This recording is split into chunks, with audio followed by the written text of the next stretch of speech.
بسم اللہ الرحمن الرحیم۔ تمام دیکھنے والوں کو نظاری ٹی وی میں خوش آمدید۔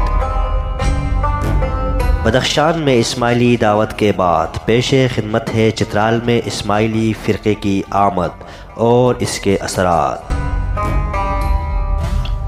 چترال میں اسماعیلی دعوت۔ ریاست بدخشان کے اس انہدام و ادغام کے بعد بدخشان کے اکثر اسماعیلی داعی قریبی سرحدوں اور ہمسایہ ممالک کی طرف منتقل ہو گئے اور وہ خان سریقول اور چترال آ کر مقیم ہونے لگے۔ اس اعتبار سے شمالی علاقات میں دعوت کے لیے اکثر داعی مذکورہ علاقوں سے آتے رہے ہیں، جیسا کہ سطور بالا میں عرض کیا جا چکا ہے کہ پیر ناصر خسرو کی عہد و حیات ہی میں سریقول، چترال اور یاسین تک اسماعیلی دعوت کا اثر پھیل چکا تھا، جس کی ایک وجہ تو اوپر مذکور ہوئی۔ دوسری وجہ یہ ہے کہ یہ علاقہ جغرافی لحاظ سے گلگت خاص اور خنزہ کی بنسبت بدخشان سے زیادہ قریب ہے، خصوصاً چترال کا گرم چشمہ یعنی لٹکو، جس کا قدیم نام انجگان ہے، بدخشان کے سرحدی دیہات منجان اور یمگان وغیرہ سے بالکل متصل ہے۔ اس جغرافی اتصال کی وجہ سے یہ امر قرین قیاس ہو سکتا ہے کہ سیدنا ناصر خسرو خود یمگان سے چترال آئے ہوئے ہوں گے، جیسا کہ گرم چشمہ یعنی انجگان میں ایک جگہ جو زیارت گاہ سید شاہ ناصر خسرو کے نام سے مشہور ہے، اور لٹکوہ کے ایک پہاڑی غار میں حضرت پیر سیدنا ناصر خسرو کے چند خاص کتابیں مدفون ہونے کی روایت بھی بیان کی جاتی ہے۔ مقامی روایت کے مطابق مذکورہ زیارت گاہ میں کچھ عرصہ تک پیر موصوف مقیم رہے اور عبادت و ریاضت کر چکے ہیں۔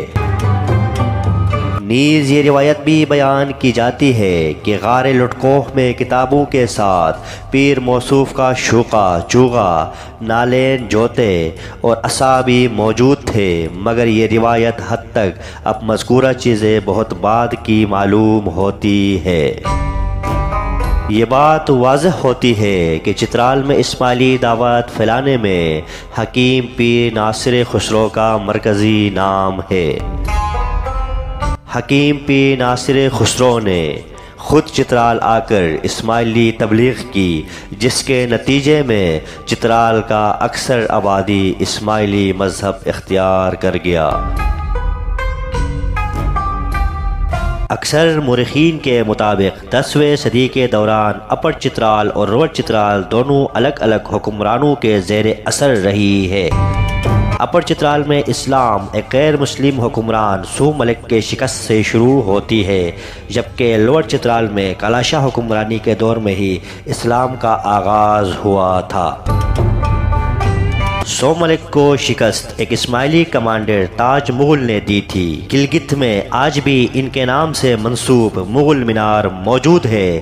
یہاں یہ بات بتانا ضروری ہے کہ جنرل اسماعیلی تاریخ کے اندر ہی اس اسماعیلی کمانڈر کے بارے میں نہ کوئی معلومات ہے اور نہ اس کی مہم جوئی کے بارے میں کوئی اشارہ۔